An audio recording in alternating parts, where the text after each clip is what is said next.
Assalamualaikum warahmatullahi wabarakatuh.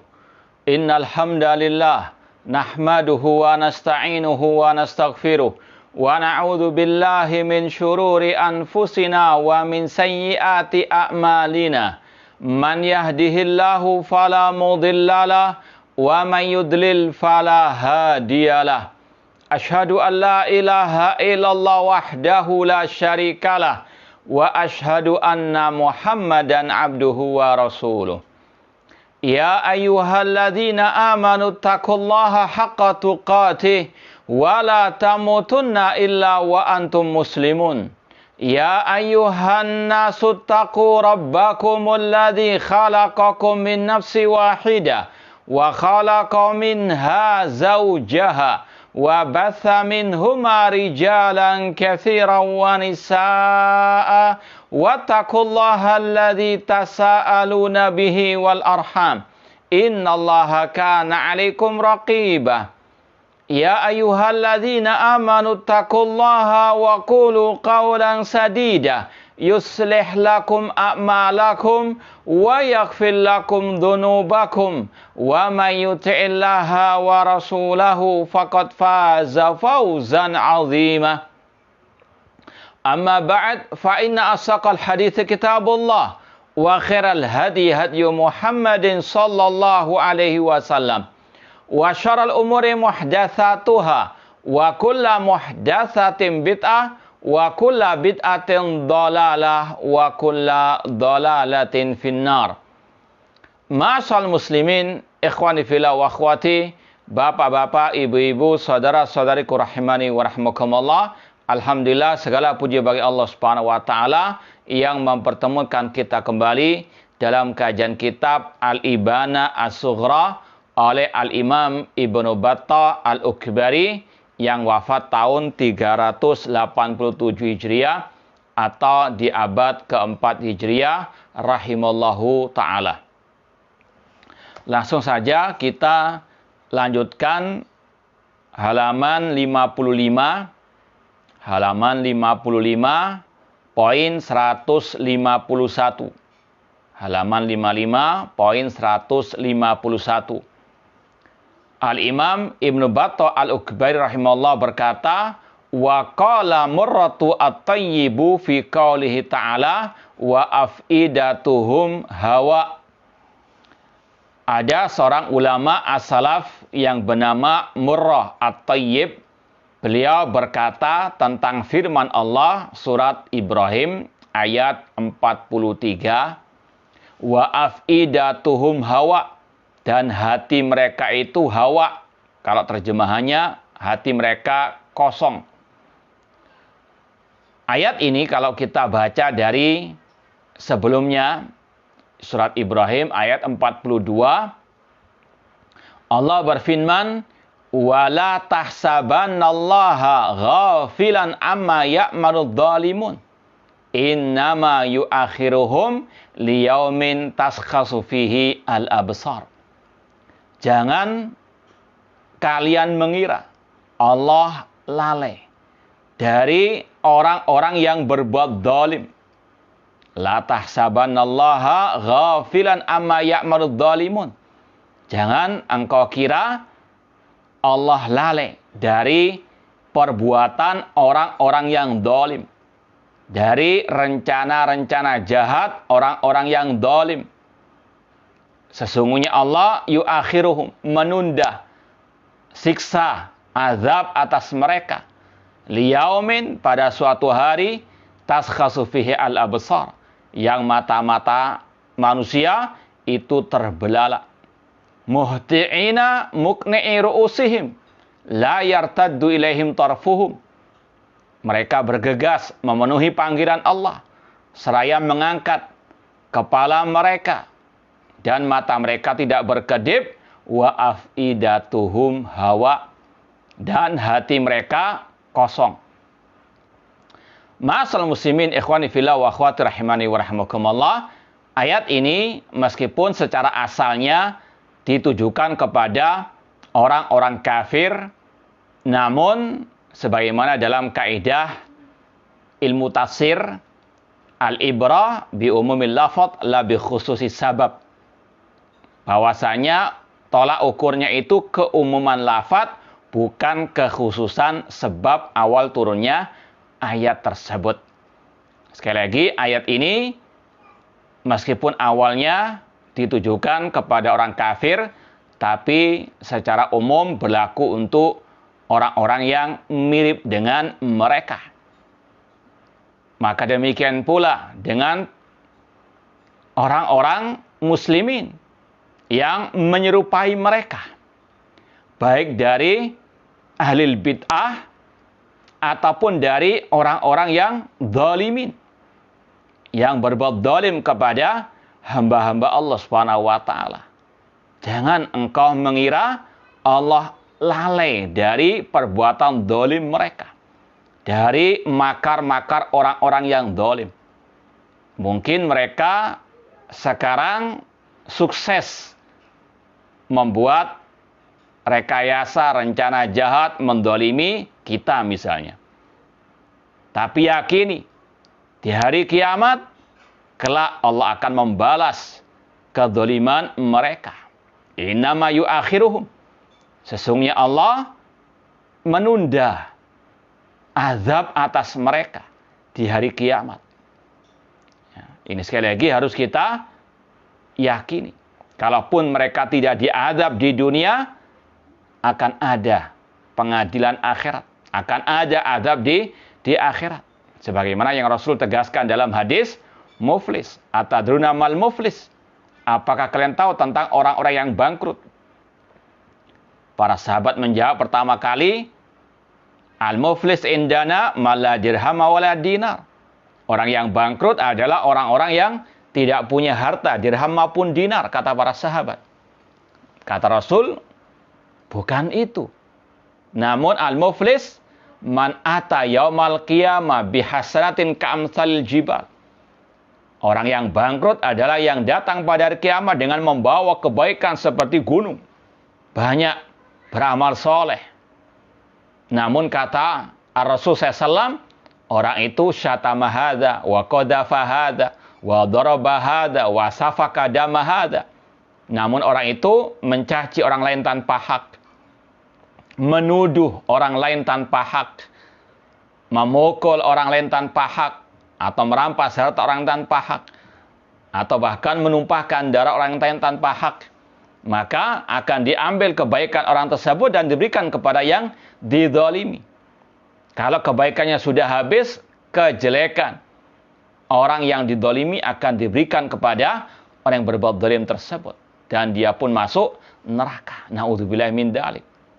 Maka hati-hati, haula'i dzalimun.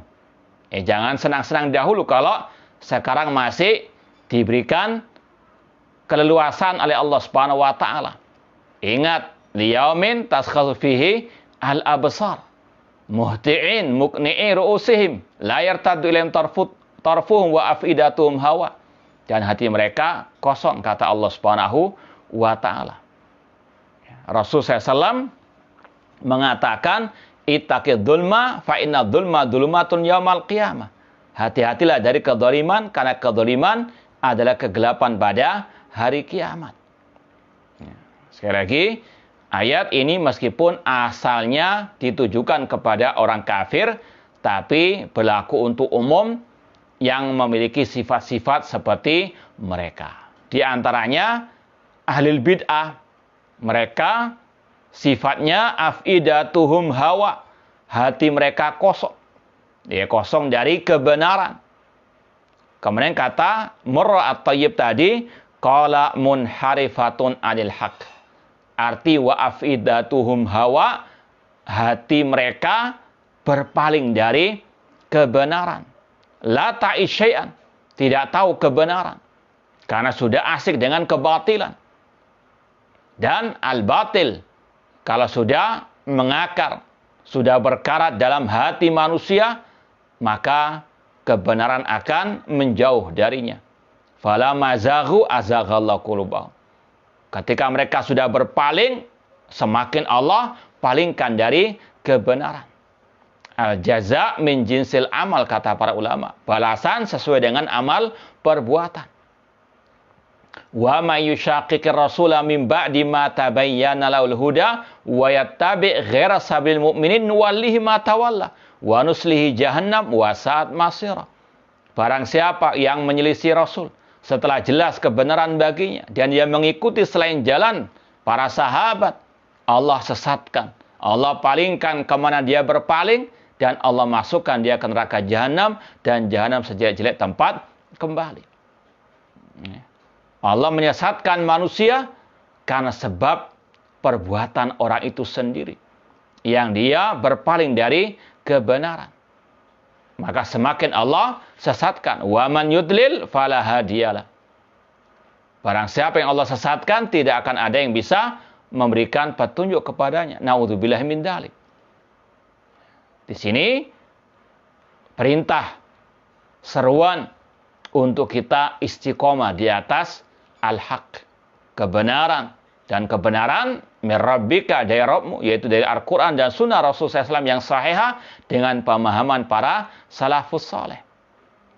Dan dari sini pula ada tahdzir, peringatan dari bahaya bid'ah, dari kesesatan, dari penyimpangan, terutama dalam masalah akidah wal manhaj. Kalau sudah orang itu asik dengan kesesatan, penyimpangan, maka semakin Allah jauhkan dari kebenaran. Na'udzubillahi min dzalik.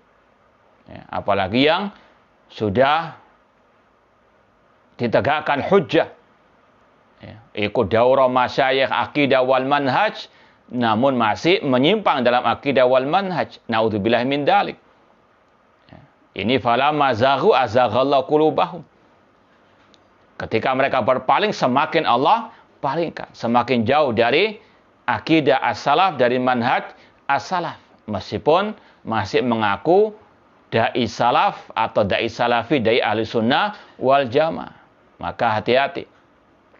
Arti wa afidatum hawa, hati mereka kosong, yaitu munharifatun anil haq, berpaling dari kebenaran, tidak memahami, la ta'isya, yang tidak paham kebenaran, bahkan mungkin gagal paham. Na'udzubillahi min dzalik. Bukan hanya gagal paham ucapan orang, bahkan ucapannya sendiri dia pun apa? Gagal paham. Na'udzubillahi min dzalik. Ini karena apa? Hatinya sudah berpaling dari kebenaran. Na'udzubillahi min dzalik. Poin 152. Wa qala Abu Hamzah, berkata Abu Hamzah, sa'altu Ibrahim, yaitu An-Nakhai, an hadhihi al-ahwa.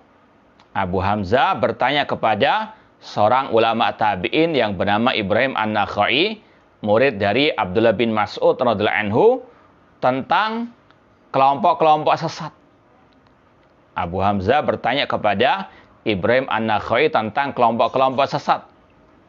Ayyuha a'jab ilaika. Mana dari kelompok-kelompok sesat itu yang engkau tertarik kepadanya? Fa inni uhibbu an akhudha bi ra'ik. Karena aku ingin untuk mengambil pendapatmu. Sekali lagi Abu Hamzah bertanya kepada seorang tabi'in yang bernama Ibrahim An-Nakhai, mana di antara kelompok-kelompok sesat sempalan itu yang engkau tertarik kepadanya? Karena aku akan memilih pendapatmu. Faqal, apa kata Ibrahim An-Nakhai apabila memilih salah satu dari kelompok sesat itu? Kata beliau, ma ja'alallahu fi syai'in minha mithqala dzarratin min khairin. Allah tidak menjadikan sedikit pun kebaikan pada kelompok-kelompok sesat tersebut. Ini jawaban as-salaf. Tegas, keras, jelas. Tidak mencela-mencela, tidak mengatakan ambil baiknya, tinggalkan jeleknya. Tidak mengatakan, oh, kelompok ini kesalahannya tidak signifikan. Atau mengatakan sekarang musuh kita ini kelompok liberal, sekuler, kelompok komunis, nggak usah bahas kelompok-kelompok sempalan kaum muslimin. Tidak. Kata Ibrahim An-Nakhai, kelompok-kelompok itu semuanya sesat, semuanya jelek. Tidak ada yang baik. Tinggalkan kelompok-kelompok, ta'zil tilkal firqa kullaha. Meskipun secara asal kelompok-kelompok tersebut pasti ya kalau masih kaum muslimin ada sisi kebaikannya. Ya, namun kata para ulama salaf tinggalkan sudah. Ya. Misalnya kelompok Khawarij, tentunya syiar jihad yang mereka teriakkan, siapa yang tidak tertarik dengan jihad tersebut? Namun ketika dibangun di atas kebid'ahan, itulah kelompok yang sesat dan menyesatkan. Makanya kelompok-kelompok sesat itu bisa menarik manusia, kata para ulama, karena mereka memiliki satu titik kebaikan kebenaran yang dengannya mereka menipu manusia. Bahkan kelompok Syiah Rafidah, qatalahumullah, mereka menengungkan cinta Ahlul Bait, padahal itu dusta. Kecintaan yang palsu. Cinta Ahlul Bait disyariatkan, tapi tentunya di atas Al-Quran dan Sunnah Rasulullah SAW. Ya. Kemudian kata beliau, wa ma hiya illa zinatun minasyaitan. Tidaklah kelompok-kelompok sesat, pemikiran-pemikiran sesat, akidah-akidah sesat, manhaj yang sesat, itu tidak lain kecuali adalah tipu daya dari asyaitan. Dihiasi oleh syaitan kesesatan tersebut. Seperti tadi kelompok Syiah Rafidah qatalahumullah. Kenapa ada orang-orang yang tertarik? Karena tadi mereka menipu dengan slogan cinta Ahlul Bait. Dihiasi oleh syaitan kesesatan dan kekufuran mereka, dibungkus dengan bungkus cinta Ahlul Bait. Padahal mereka bukan kaum muslimin, sebagaimana kata Imam Bukhari, kata Imam Malik, dan lain sebagainya. Kelompok teroris, kelompok Khawarij juga demikian. Setan menghiasi kesesatan mereka dengan istilah jihad fisabilillah, menegakkan syariat Islam, menegakkan khilafah Islamiyah. Namun isinya sebagaimana kata Allah, wa zayyanal musyaitanu ma kanu ya'malun. Setan menghiasi perbuatan-perbuatan sesat mereka. Kelompok-kelompok ahli bidah, Allah sesatkan mereka tanpa mereka menyadari kalau mereka ini ditipu oleh asyaitan. Makanya kata Sufyan Ats-Tsauri, al-bid'atu ahab ila iblis minal ma'siyah. Bid'ah lebih dicintai oleh iblis daripada maksiat. Bid'ah lebih dicintai oleh iblis daripada maksiat. Ini sekali lagi bid'ah, kesesatan, penyimpangan dihiasi oleh asyaitan. Mereka yang suka mencaci maki pemimpin kaum muslimin di hadapan umum, mengkritik pemimpin di hadapan umum. Allah katakan tadi, wa zayyana lahumus syaitanu ma kanu ya'mal. Setan menghiasi perbuatan mereka seolah-olah wah itu bentuk jihad. Kalimatu haqqin inda sultanil jail. Ya, mereka membungkusnya dengan istilah amar ma'ruf nahi munkar. Seperti yang dilakukan oleh Abdullah bin Saba al-Yahudi. Naudzubillahi min dzalik. Ini kata Ibrahim An-Nakhai, wa ma hiya illa zinatun minasyaitan. Penyimpangan-penyimpangan itu, bid'ah-bid'ah itu tidak lain kecuali hiasan dari asyaitan, tipu daya dari asyaitan. Wa mal amru illal amrul awal.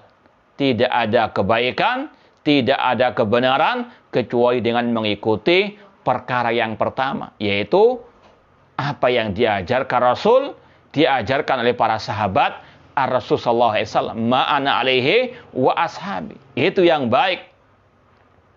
Itu yang benar. Famada ba'dal haqqi ila dhalal. Tidaklah setelah kebenaran kecuali kesesatan, kata Allah Subhanahu wa taala. Ini bantahan sekali lagi kepada orang-orang yang sok bijak dengan mengatakan ambil baiknya, tinggalkan kejelekannya, Padahal sekali lagi as-salaf melarang untuk bermajelis ilmu dengan ahli al-bidah. Ya, mereka tidak mengatakan ambil baiknya, tinggalkan kejelekannya. Nah, poin 153, waqala Abul Aliyah, berkata Abul Aliyah, masih dari kalangan tabi'in, nikmatani lillahi alayya. Ada dua kenikmatan yang Allah berikan kepadaku. La adri ayyuhuma afdalu. Dan aku tidak tahu mana yang lebih afdal di antara kedua nikmat tersebut, atau yang lebih agung. Au qala a'dham an hadani lil Islam. Yang pertama, nikmat Allah memberikan hidayah kepadaku untuk masuk Islam, berpegang teguh dengan Islam. Wal ukhra an asamani minar rafidah wal haruriyah wal murji'ah wal qadariyah wal ahwa. Atau nikmat yang kedua, Allah menjagaku, melindungiku, menjauhkanku dari kelompok Syiah Rafidah, dari kelompok Khawarij Al-Haruriyah, dari kelompok Murji'ah, dan dari kelompok Al-Qadariyah. Ini adalah 4 nenek moyang kelompok sesat. Sebagaimana kata ulama tabi'in yang lain, yaitu Abdullah bin Mubarak rahimahullah ta'ala, beliau mengatakan, aslu isnataini wa sab'ina hawan arba'atu ahwa. Nenek moyang 72 kelompok sesat, ada 4, yaitu kelompok Syiah Rafidah, kelompok Khawarij, kelompok Al-Qadariyah, dan kelompok Al-Murji'ah. Mereka ini muncul di zaman para sahabat Rasulullah SAW dan juga zaman at-tabi'in. Ya, kata Abul Aliyah, ada 2 nikmat yang Allah berikan kepadaku, yang aku tidak tahu mana yang lebih afdal. Karena sangat luar biasa nikmat tersebut. Pertama, nikmat Islam. Dan yang kedua, nikmat dijauhkan dari kelompok-kelompok sesat. Karena kalaupun masuk Islam, tapi orang itu, naudzubillah min dalik, masuk kepada kelompok Syiah Rafidah, qatalahumullah, apalah artinya? Lari dari kekafiran menuju kekafiran yang lebih dahsyat lagi. Ya. Atau dari kekafiran masuk kepada kebid'ahan, meskipun lebih ringan, tapi naudzubillah min dalik, ancamannya juga neraka, dan itu juga mengantarkan lagi kembali kepada kekafirannya. Karena al-bid'atu baridul kufri, karena kebid'ahan, kata ulama, jembatan menuju kepada kekafiran.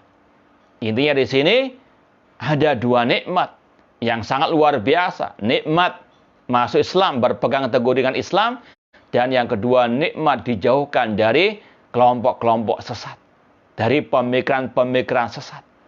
Ya, tentunya di sini ada tahdzir terhadap kelompok-kelompok sesat tersebut. Ya, dan salah satu nikmat yang wajib kita syukuri ketika kita dijauhkan dari kebid'ahan, dari penyimpangan-penyimpangan, dari syubhat-syubhat. Itu nikmat yang luar biasa. Ya, ini menurut ulama as-salaf. Nikmat yang mulia, yang agung, nikmat di atas akidah as-sahihah, di atas manhaj yang benar, manhaj salafu as-salih. Ya, dan ini harus kita yakini, semua adalah nikmat dari Allah Subhanahu wa taala. Bukan semata-mata hasil belajar kita, usaha kita. Namun ini semuanya murni dari Allah Subhanahu wa taala, pertolongan dari Allah. La haula wala quwata illa billah. Tidak ada daya dan kekuatan kecuali dengan pertolongan dari Allah Subhanahu wa taala. Seperti yang kita sampaikan kemarin dalam kajian kitab Aqidah Salaf Ashabul Hadis, beliau Imam As-Sabuni rahimahullah mengatakan, wa qad a'adzallahu ahla sunnah minal at-tahrif wa takyif wa ta'til wa tashbih. Allah melindungi ahla sunnah dari penyimpangan-penyimpangan takwil, tahrif, tashbih, dan seterusnya.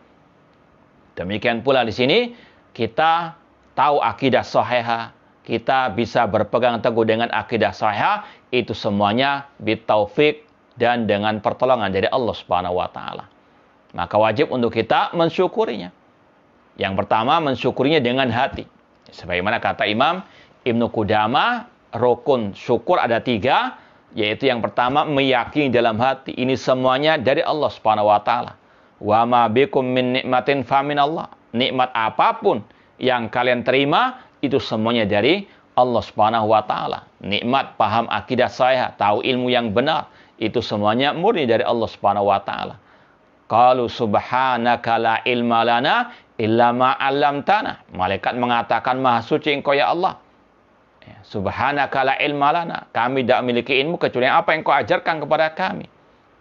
Demikian pula para penduduk surga. Ketika masuk surga mereka mengatakan, alhamdulillahilladzi hadana lihada wa ma kunna linahtadiya laula an hadanallah. Segala puji bagi Allah Subhanahu wa Ta'ala. Ini bersyukur dengan lisan, memuji Allah. Segala puji bagi Allah. Seandainya bukan karena hidayah Allah, kita nggak tahu jalan kebenaran, jalan menuju surga Allah Subhanahu wa Ta'ala. Kita nggak tahu akidah as-sahihah. Wa amma bi ni'mati rabbika fahadits.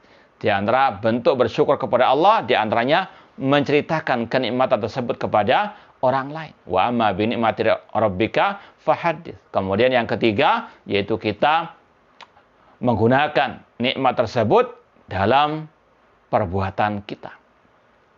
Intinya sekali lagi, kata Abul Aliyah, nikmat yang agung atau yang paling agung juga adalah nikmat dijauhkan dari kelompok-kelompok sesat, dari pemikiran-pemikiran sesat. Intinya di sini sama dengan sebelum-sebelumnya, perintah, anjuran untuk ittiba, mengikuti ajaran Rasul dan para sahabat Rasul, serta menjauh dari kelompok-kelompok sesat, dari pemikiran-pemikiran sesat, dari akidah yang ad-dhala al-mudillah, dan dari juga orang-orang yang sesat dan menyesatkan dari ahli al-bid'ah. Poin 154. Wa qala Al-Hasan ibnu Syaqiq, berkata Hasan bin Syaqiq, kunna inda Ibnil Mubarak. Kata Al-Hasan bin Syaqiq, kami suatu saat pernah berada di samping Abdullah bin Mubarak, seorang ulama tabi'in. Ija'ahu rajulun. Ketika itu ada seseorang datang kepada beliau, kepada Abdullah bin Mubarak rahimahullah ta'ala. Faqala lahu, Abdullah bin Mubarak berkata kepada orang tersebut, anta dalikal Jahmi, apakah engkau ini pengikut kelompok Jahmiyah? Ya. Ini sekali lagi ucapan ulama at-tabi'in Abdullah bin Mubarak rahimahullah ta'ala ketika datang seseorang, kemudian beliau berkata, apakah engkau ini pengikut kelompok Jahmiyah? Ya, sudah kita bahas kelompok Jahmiyah itu nisbat kepada Jaham bin Safwan. Jaham bin Safwan punya guru namanya Ja'ad bin Dirham. Ja'ad bin Dirham punya guru namanya Aban bin Sam'an. Aban bin Sam'an punya guru namanya Talut. Talut punya guru namanya Labid bin Al-Asam al-Yahudi yang pernah menyihir Rasulullah SAW. Silsilahnya kelompok Jahmiyah sama dengan kelompok Syiah Rafidah, yaitu kepada kelompok atau kepada orang-orang al-Yahud qatalahumullah. Makanya Imam Bukhari menyamakan pengikut kelompok Jahmiyah dengan kelompok Syiah Rafidah, mereka kufar. Dan banyak ulama salaf mengkafirkan mereka. Bahkan kata Ibnu Qayyim rahimahullah dalam Qasidah Nuniyah, bahwasanya mungkin ada 500 ulama salaf yang mengkafirkan kelompok Al-Jahmiyah. Karena mereka memiliki keyakinan-keyakinan yang kufur. Kufur akbar.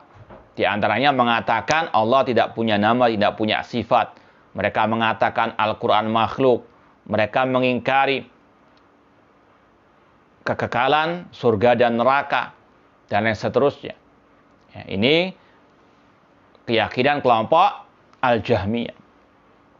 Kata Abdullah bin Mubarak kepada orang yang datang kepada beliau tadi, apakah engkau ini pengikut kelompok Jahmiyah? Qala na'am. Orang itu menjawab, iya, Qala, kata Abdullah bin Mubarak, idza kharajta min indi fala ta'ud ilayya. Kata beliau, ini ulama salaf sangat tegas. Kalau ada kelompok atau orang-orang yang sesat dan menyesatkan, kalau engkau sudah keluar dariku, dari sisiku, dari rumahku, jangan kembali lagi kepadaku. Menjauh dariku. Qala rajul fa ana taib. Orang itu menjawab, aku sudah bertobat. Fa ana taibun. Qala, kata Abdullah bin Mubarak, la, tidak. Hatta yadhar min taubatika mislul ladzi dhahara min bid'atika.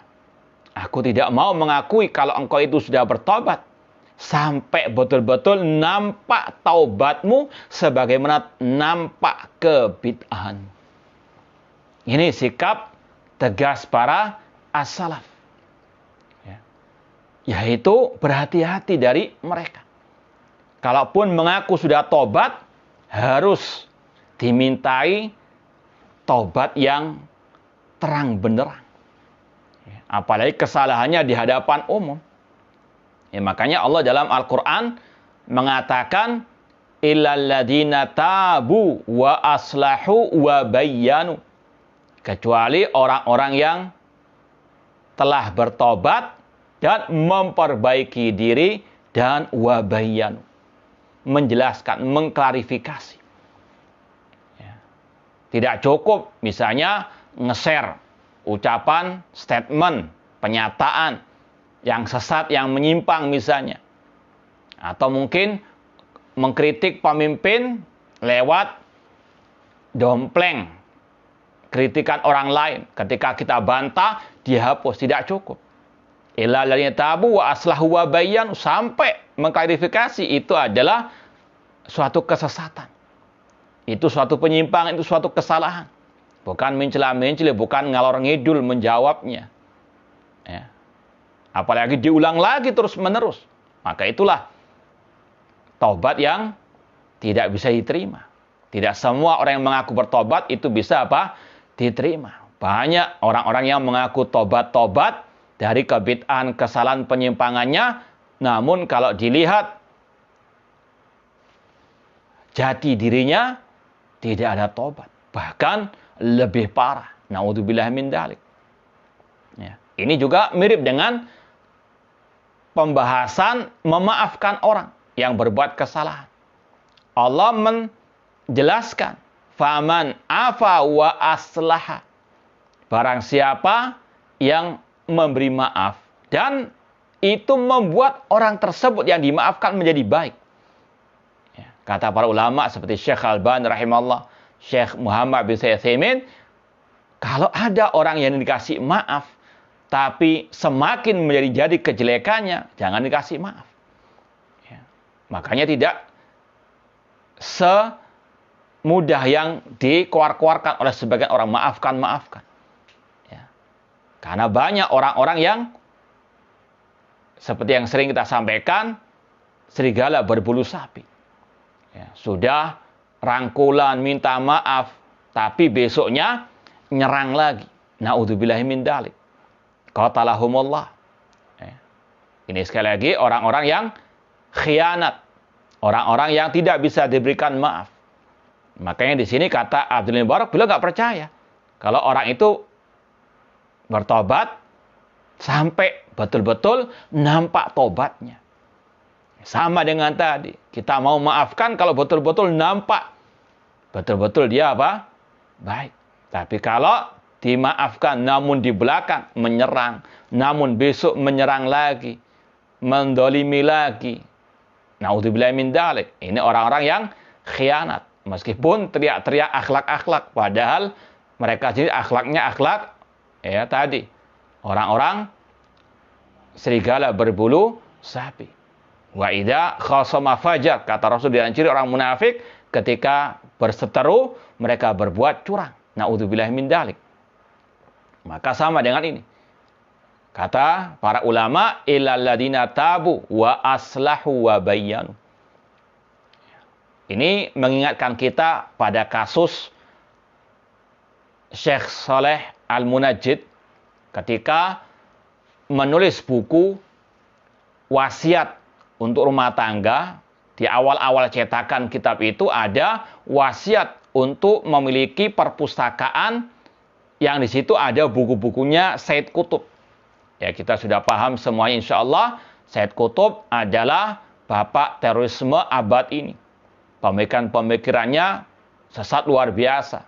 Di tafsirnya dari Al-Quran, tafsir Al-Ikhlas ada ajaran wahdatul wujud, manunggaling kaulah Gusti, bersatu dengan hambanya. Mencaci maki Muawiyah bin Abi Sufyan, mencaci maki Musa alaihi salam, dan sebagainya. Banyak kesalahan-kesalannya. Ya. Namun Saleh Munajjid pada waktu itu menulis buku dan diwasiatkan di buku itu untuk keluarga muslim muslimah membaca buku-bukunya Said Qutb. Ketika dibantah oleh para ulama, tiba-tiba cetakan berikutnya sudah tidak ada. Kata Syekh Abdul Aziz Ar-Rayis, itu tidak cukup jika dari dihapus pada cetakan setelahnya. Harus apa? Tadi mengklarifikasi apa yang dia perbuat pada cetakan sebelumnya itu suatu kekeliruan. Kalau tidak, orang lain tetap tidak paham apa kesalahan yang dia telah perbuat. Na'udzubillahi min dzalik. Makanya Allah mengatakan illal ladina tabu, kecuali orang yang bertobat, wa aslahu, memperbaiki diri, wa bayyanu, dan dia menjelaskan. Ya, sama dengan yang diucapkan oleh Abdullah bin Mubarak di sini. Beliau tidak percaya dengan tobatnya orang itu sampai betul-betul nampak tobatnya, sebagaimana nampak di hadapan manusia kesesatannya pada waktu itu. Maka mereka yang menyesatkan umat lewat medsos misalnya, ketika dibantah tidak cukup hanya apa? Dihapus begitu saja. Sampaikan itu adalah suatu kesalahan biar umat tahu. Biar umat tidak terombang-ambing. Ya. Bukan malah mencela-mencela, bukan malah ngalor ngidur. Namun itulah akhlak mereka yang terkadang ada taqiyahnya sebagaimana kelompok Asy-Syi'ar Rafidhah qatalahumullah, atau mencela-mencela seperti al-munafiqin mudzabzabuna baina dzalik la ilaha ula wa la ilaha ula. Ya. Qala la hatta yadhhar min taubatika mithl ladzi dhahara min bid'atika. Kata Abdul Mubarak, ini seorang ulama salaf, ya. Ucapannya, jawabannya tegas, jelas, meskipun kelihatannya keras, namun ini demi kebaikan umat. Dan dari sini kita juga mengambil ibrah, pelajaran yang berharga. Kalau misalnya ada ahli bid'ah yang bertobat, harus betul-betul disterilkan dulu dari kebid'ahannya, dari syubhat-syubhatnya. Bukan malah disuruh ngisi kajian di masjidnya, di pondoknya. Harus diajari dulu akidah saya sampai betul-betul tobat dengan tobatan nasuha. Ini ajaran dari Abdullah bin Mubarak, seorang ulama tabi'in yang sangat jelas sekali manhaj beliau. Bukan malah tadi menyuruh orang yang baru tobat dari ahli bid'ah kepada, atau menyuruh untuk ngisi kajian dan seterusnya, untuk nulis buku dan sebagainya. Harus diajari dulu akidah as-sahihah. Ya. Ada kisah, ini juga ada ibrah. Ada seorang ustadz besar, ya, Masya Allah, yang akhlaknya luar biasa itu. Ya. Suatu saat mengundang, ya, namun dengan sembunyi-sembunyi. Salah satu ustadz yang juga masyhur, ya, di pondoknya, ngisi di masjidnya, meskipun dengan slogan-slogan harokah, yaitu gerakan sholat subuh berjamaah. Ketika itu orang-orang banyak protes. Kenapa di pondok itu kok ngundang Ustadz Fulan? Ini sang Ustadz besar ini pura-pura nggak tahu. Sudah diam-diam. Nggak taunya ketika rapat ternyata dia inisiatornya, dia yang memiliki ide. Namun itulah, suka lempar kotoran, sembunyi muka. Na'udzubillahi min dzalik. Dan itu akhlaknya Masya Allah luar biasa. Setelah kajian sang ustadz yang masyhur itu, ternyata dia tahu bahwasanya sang ustadz ini memang akidahnya tidak bagus sebetulnya. Bahkan pada waktu ada panitia lain mau mengundang sang ustadz tersebut yang memiliki banyak syubhat, yang masih jahil sebetulnya terhadap akidah manhaj salaf, meminta kita untuk menasihati panitia tersebut. Jangan mengundang sang ustadz itu. Dan ustadz besar itu luar biasa. Tahu kalau yang dia undang waktu itu keliru. Namun, itulah akhlaknya, suka buang kotoran, tapi sembunyi muka. Mintanya aman. Akhlak luar biasa, Masya Allah. Nah, kata beliau, la hatta yadhar min taubatika misla dhahara min bid'atika.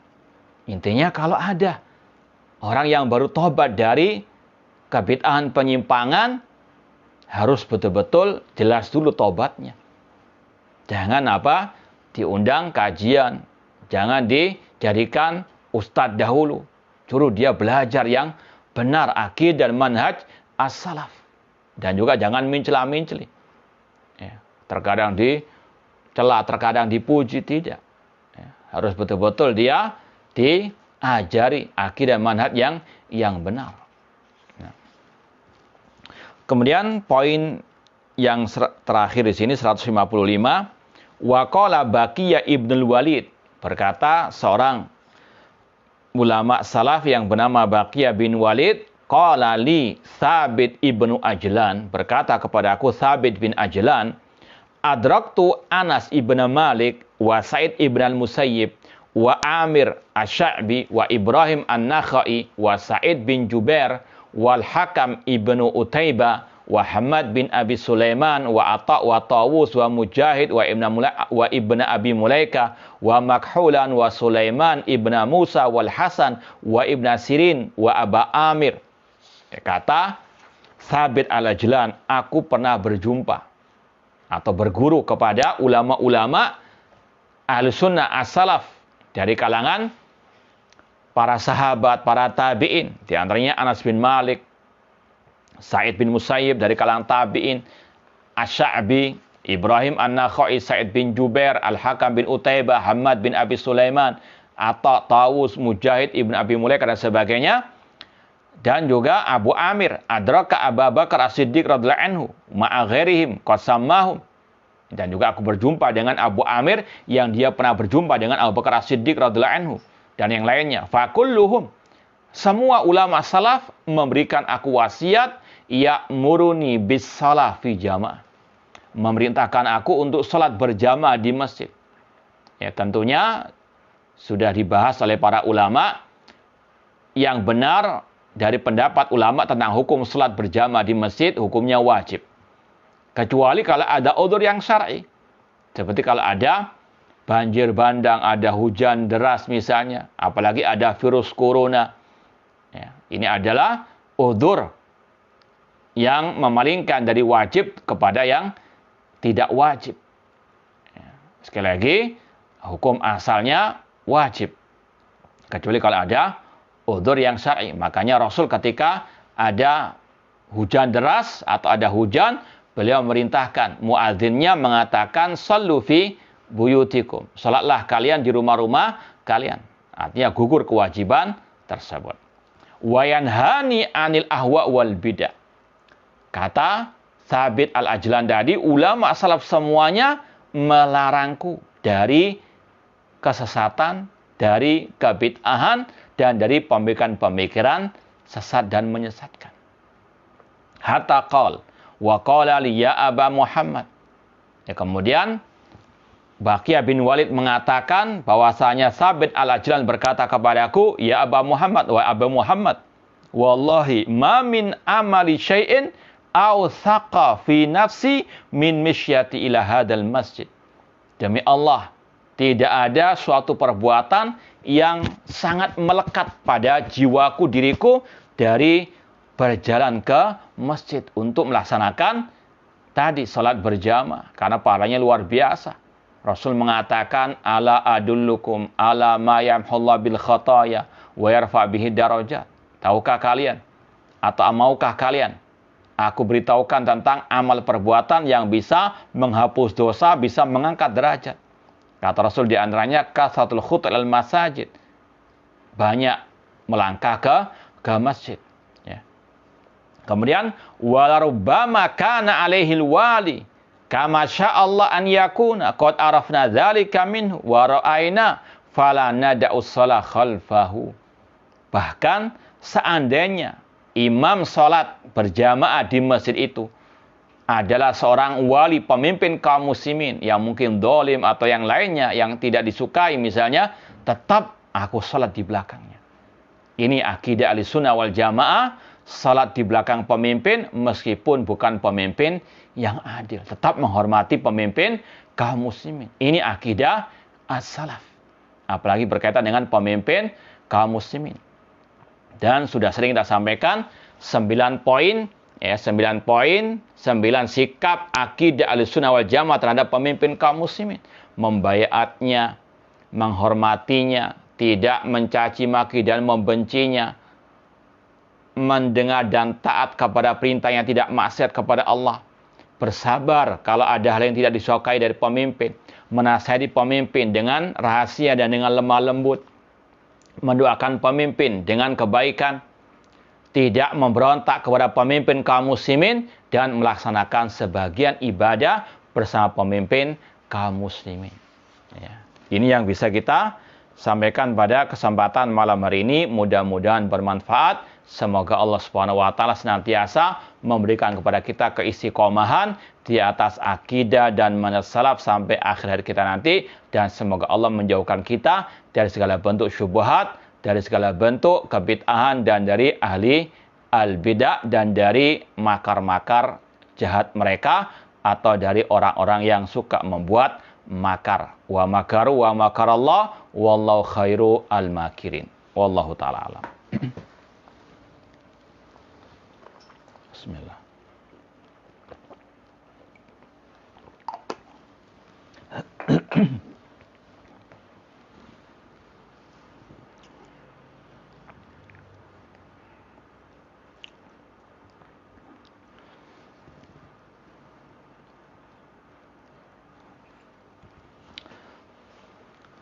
Ini ada pertanyaan tentang kaidah ulama dalam ilmu tafsir atau usul tafsir, bahwasanya al-ibra bi umumil lafaz la bi khususi as-sabab. Bahwasanya ukurannya itu keumuman lafaz, bukan kekhususan sabab. Ya, tentunya kita juga harus merujuk kepada penjelasan para ulama. Ini masalah tafsir, merujuk kepada tafsir para ahli ulama.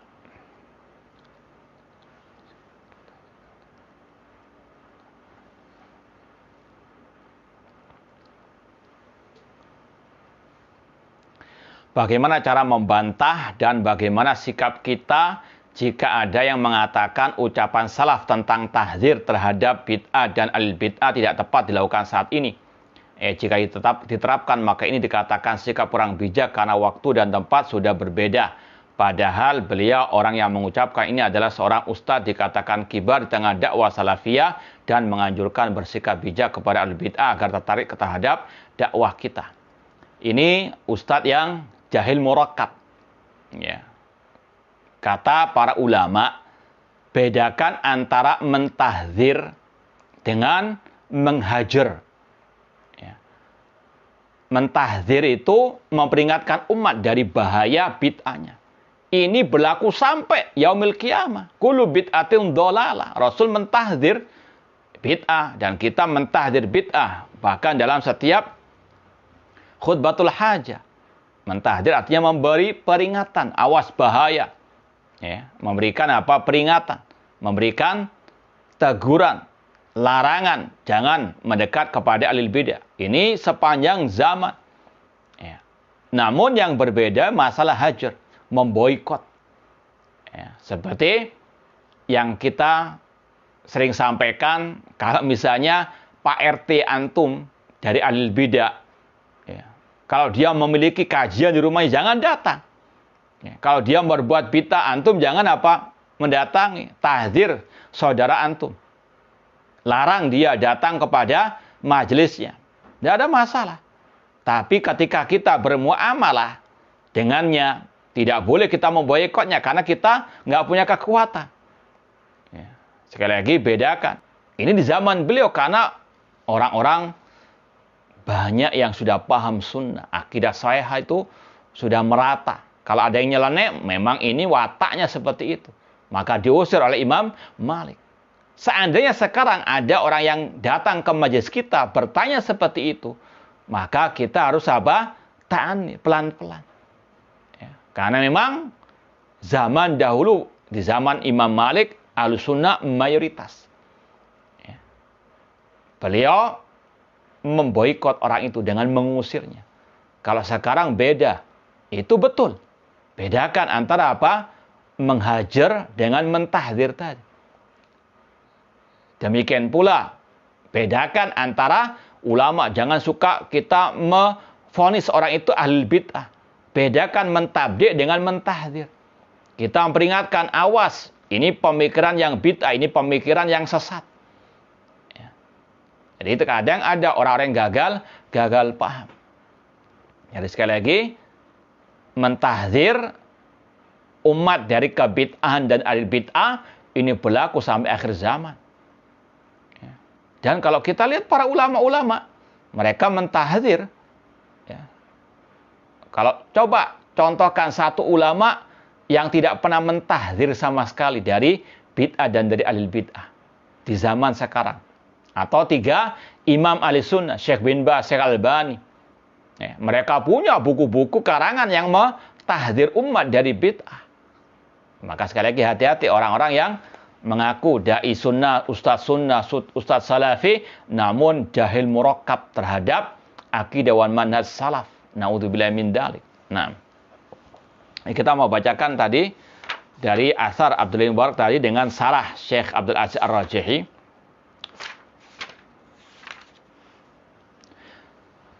Kata beliau, ketika orang itu, kata Abdullah bin Mubarak, jika engkau sudah pulang, jangan kembali kepadaku. Kata beliau, fala ta'ud ilayya hajran lahu li kufri wa dhalalihi.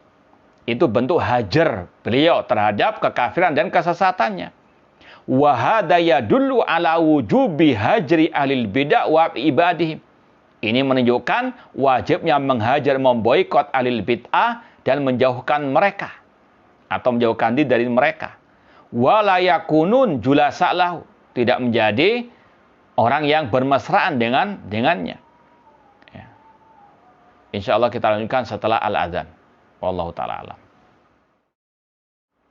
Ya, kita lanjutkan lagi. Bahwasanya mentahdzir umat dari bid'ah dan dari al-bid'ah ini berlaku sampai akhir zaman. Ya, bedakan dengan boikot tadi. Ya, bahwasanya memboikot, tidak mengucapkan salam kepadanya, tidak mau mengajak bicara atau diajak bicara. Ya, bahkan mengusirnya misalnya. Ini butuh kekuatan ahli sunnah. Namun minimal kita menjauh dari kebid'ahan mereka. Ya, cuma memang ada sebagian orang-orang yang wailul mutaffifin. Ya, kalau cocok dengan mereka dipakai kaidah-kaidah tidak boleh mentahdzir. Padahal mereka sendiri mentahdzir. Ya, bahwasanya mereka suka mengatakan jangan mentahdzir. Padahal mereka sendiri mentahdzir yang nggak cocok dengan hawa nafsu mereka. Ya, maka terkadang itulah orang-orang yang punya standar ganda. Naudzubillahi min dzalik. Wailul lil mutaffifin. Nah. Kemudian yang keempat, atau yang ketiga di sini, Ustadz, apakah nyinyiri menteri atau pejabat yang dolim termasuk mencela pemimpin? Iya, ini sudah kita sampaikan dari fatwa Syekh Saleh Al-Fauzan hafidhallahu ta'ala. Kata beliau, itu adalah kelakuannya kelompok Al-Khawarij. Ya, dan ini banyak kita jumpai dari dai-dai atau oknum-oknum dai yang mengaku ahli sunnah. Tapi kelakuannya kelakuan kelompok al-khawarij. Hati-hati. Ya.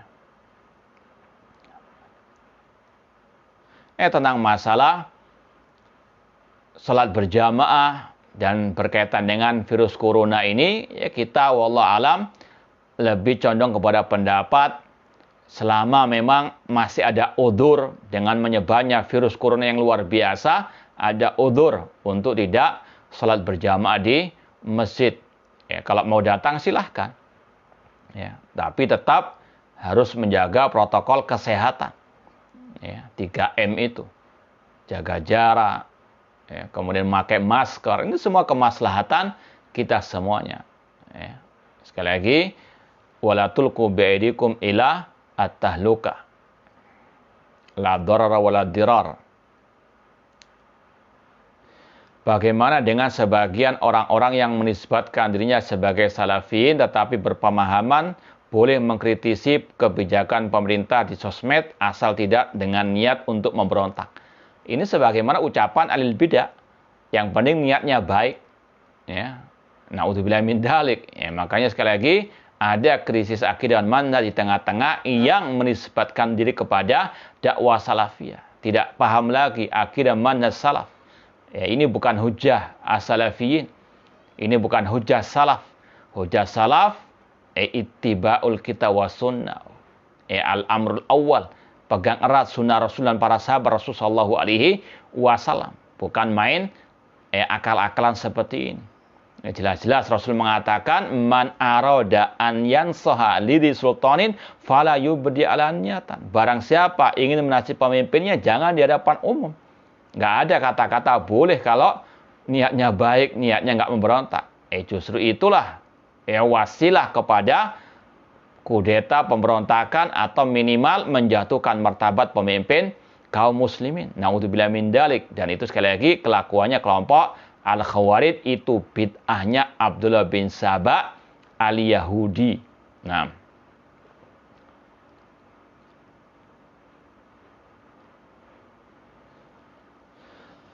ya, ini yang mungkin bisa kita sampaikan pada kesempatan yang berbahagia ini. Mudah-mudahan bermanfaat. Aku qouli hadza wa akhiru da'wana anil hamdulillahi rabbil alamin. Wassalamualaikum warahmatullahi wabarakatuh.